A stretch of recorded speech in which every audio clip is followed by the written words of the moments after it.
Okay, we back up? Yeah, I think we're back up on there. Alright, once you get the back off, you're going to have 3 screws in the back of this green board, and there's going to be 2 on the right hand side, 1 on the left. Take those out. Gerard says he's still totally froze and he'll just buy it on eBay. Alright, go ahead. Spend you $70. I like that. These things are only $29 at Radio Shack. Takes like here's the easiest way to remember to do this. Okay? Takes like 3 minutes. If the thing's frozen, just listen to me. What you're going to do once you get the radio apart is separate the green board. You got to take 3 screws out. Pull them apart gently. Now, and you're going to see 2 rows of pins once you get this apart. If you were going to number those pins from left to right, you're going to bend down the number 1 pin. That's all you need to do. Alright, so all he's done so far is he's just taken the radio apart. He popped the 3 screws out, took the green board off. And just, if you were going to number these pins from 1 to 16, just bend number 1 down. That's it. It's a scanning pin. Put your radio back together. Just bend down pin number 1. Can you all see the pins on here that he's talking about? You want to walk it up here? I'll walk it up. It's easier for me to get around here than it is you. Oh my God. Any particular type of radio? Yeah, it is. Yeah, This model is Radio Shack model 12-587. Can you see this on there, Denise? Yes. Okay, you see these pins right here? They're all lined up. There's 2 rows of them. The very first pin, you just bend it over. Bend it straight over. Just forward, just like that. That's all you got to do. And you've pretty much made yourself a Frank's box. And just put the pins back into the ports. You just put the green board right back where it was at. Put your 3 screws back in it. Put the back on. And it auto scans. It's a Frank's box. And start doing your EVPs. And you can start doing your EVPs with the Frank's box. Now, one of the things we do with the Frank's box is I got one in my fat. Yeah, let me grab that thing for you. Is we take it and line it, put it in a box lined with tinfoil. Where's he got his at? It's in my Fat Max in the bottom. All right. Yes, it does have to be that specific model. Yes. Yeah, this is the most popular model Now, there Radio is. Shack makes some scanning radios that you can't hack. Yeah, they make a few that you can't. Well, I'm sure you could hack if you knew enough about it. But these are simple. These are the ones that are most popular out there on eBay, all the ghost stores. What the hell is this? Oh, there we go. All right, this is the boxes that we put them in. And what we do is, what this is a cigar box. What we've done is wrap the entire box in tinfoil. And the reason we do that is, what that does is it knocks out all that DJ chatter and the radio skip that you hear. I don't know if you've ever used a Frank's box or not, but one of the problems with them is that you get a lot of DJ chatter in there, and you can't always tell if it's somebody saying something on the radio or if it was actually something coming through on the white noise. Well, when you put it inside here and run your headphones out and seal that box up like that, you don't hear nothing but pure white noise. We tried these out at Clewiston this past weekend. Ian checked them out. They work great. Once you seal them up, they're 100% different the way they operate. Before, I never much cared for the Frank's box. It drove me nuts because I could never tell if it was something that was DJ chatter or if it was something else.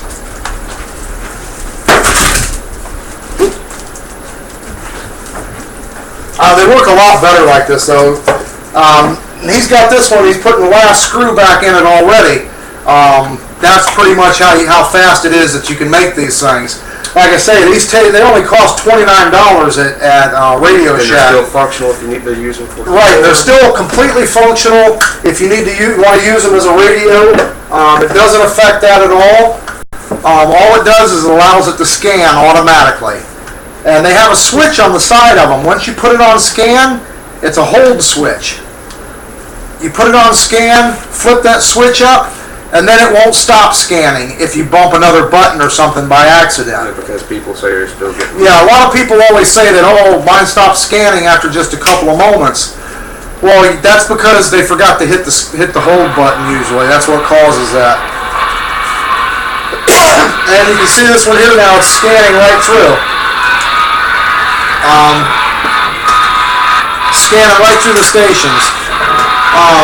Now, I didn't get the external. we always use the AM frequency, mostly because, now of course you probably can't hear that, but I know you could hear it before when I had it out. Now all you hear is straight white noise. I can hear it. It's probably hard for y'all to hear it up there, but I don't hear any DJ chatter at all coming out of it anymore. Just straight white noise. You got a set of headphones hooked into it. You'll pick it. You hear the difference as soon as I open it. What we do with them most of the time is in the headphone jack we run a splitter, a two-way splitter. We'll run a set of headphones into it or an amplifier, a speaker of some sort, external speaker, and then the other jack we'll plug our digital recorder in. That way, if we're doing an EVP session, we're recording the white noise that we're picking up and anything that might come through on it, and we'll also run a separate digital recorder to pick up what we're saying also and the questions we're asking, and then we can verify back and forth with them to see what kind of responses we were actually getting. Of course, with the headphones on or the external speaker, you'll hear that also, but it's nice to have it on something. You always want everything documented. There's no doubt. You got to document everything.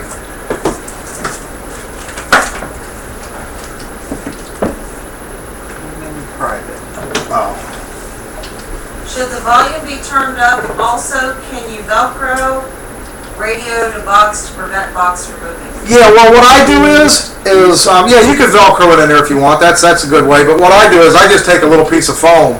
I put foam around everything just to try and protect it. All of our cases got foam in them for everything. I'll take a little piece of foam and put it in the bottom of the box, and then I usually put a piece of foam on top of it. That way it doesn't rattle around in the box at all, and it's protected also. And the other thing I do, which I'm glad you brought that up, one of the reasons I use the foam, and I guess Velcro would probably work also just as well. I'm just a fanatic about foam. I like everything protected. I'll put a piece of foam in front of the antenna so that it doesn't make contact with the aluminum foil. That way I don't get any make the whole box into an antenna now. Or you know what I mean? or as Steve points out, make yourself the antenna. Exactly right. Exactly. Yeah, that's right. I'll put a piece of that, in front of it. I guess you could take a piece of duct tape though and put over it if you wanted, but. And Hula says you work better if you stand outside in lightning. Yeah, sometimes. But that's how fast it is to make a Frank's box. I mean, I don't know why anybody would buy one other than from Radio Shack. I mean, because you can go on eBay right now, and I guarantee you won't find one for cheaper than $59. If you do, you're darn lucky. Of course, they might start finding them cheaper on there now. I think Bob over there at Paranormal Wavelength said that they were going to start hawking a few, maybe. I don't know. We'll see. No, I'm just kidding. He wouldn't say that. Well, he might have.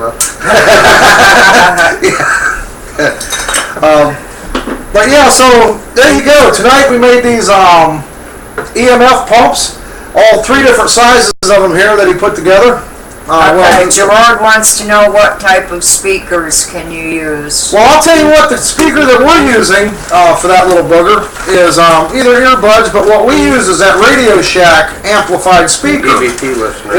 It's an EVP. On all the ghost paranormal shops and stores, they call it EVP listener. Basically what it is, it's an amplified speaker. But it has, he's going to go grab one, he's got one in his box over there. It has a plug that goes into. The reason they call it EVP listener is it has a plug that goes into it. If you remember back when we used to have the phones with the receivers on them instead of the ones we got now, they all look like cell phones. You used to be able to take a thing and stick it like a little suction cup and stick it on your phone receiver, and then you could record phone calls. It looks just like one of them, the little plug that goes with that amplified speaker. And the reason they call it an EVP listener is if you take that little amplified, or that little suction cup, you can actually hear EMFs moving through the air. Say you take that little thing and you go close to an EMF pump, you can hear the sound in that thing change. And the reason they call it the EVP listener is what you're figuring is if you're doing an EVP EVP session and you have that little plug sitting out there and you're listening to it, when it changes, that means something in the EMF field has changed. And if you're doing an EVP session, there's a very good chance, let me tell you, that you just got an EVP. You can do a field reading right there. No doubt about it. Here's the cup. Yeah, you got the little suction cup thing? Yeah, let's turn on one of our pumps there. Yeah, here's one of these little ones right here. You got to throw a battery in it. We can show you what this little sucker does, what this EVP listener does. And you see these on eBay, you see them on, you see them on my website, southeastfloridaparanormal.org. We sell them. Wow, does that go louder? Yeah. Yeah, there we go. I don't know if you'd be able to hear this or not. Can you hear that? Hear the change in it? That's what they call the EVP listener. And if you're doing an EVP session and you start getting changes in the sound on this thing with this little suction cup laying out, I'd almost bet you got you a couple EVPs on your digital recorder. No doubt about it. But we use these for our external speakers for the Frank's box. They work great. They're a little bit pricey. I'm sure you could get cheaper. No doubt about it. But I think these ones here, that's an amplified little speaker, it's about $20, something like that. I think the paranormal, when I spend $20 on something, I'm always happy because most of the stuff we buy ain't $20. Believe me. So $20 items to me, they don't bother me so much. It's when I got to go out and spend $150 and $200 on one cam. That always gets me. And then somebody drops it off a tripod, you know. Who's that, Astronomy? Yeah, she said she's she got an has EVP one. listener. Do you ever use it, Astronomy, or have you used it much?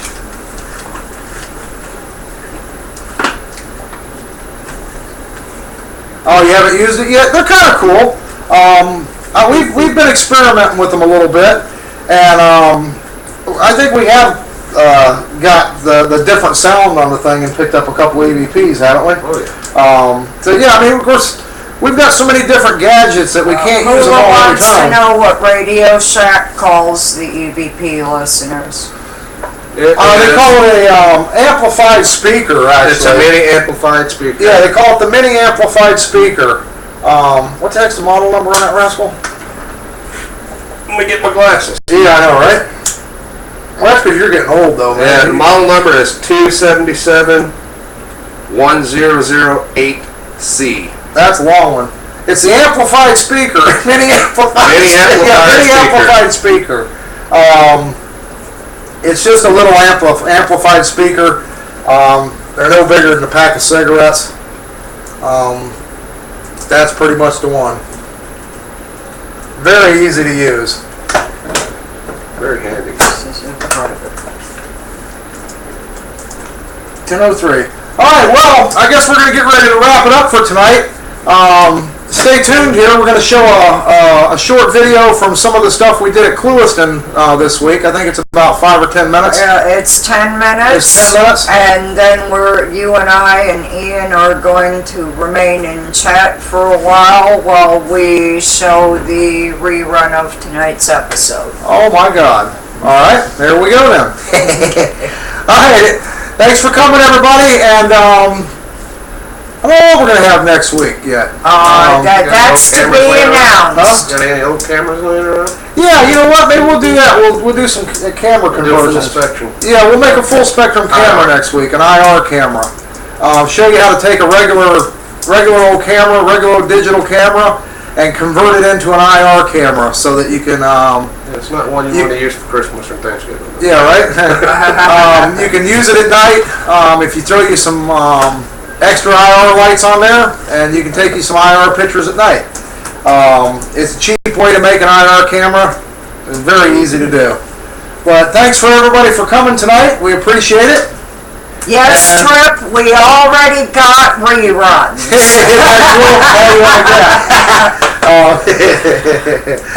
I can't wait. I hope he's coming down up to St. Augustine with us. I don't know. We'll see. Well, for him, he would be coming down. Yeah, Trip, be looking for an email from me in the next day or two. I want to discuss bringing you and a couple of your people down in October for an right. investigation in St. Augustine. I suppose Ian can go ahead and roll that clip. We're about done.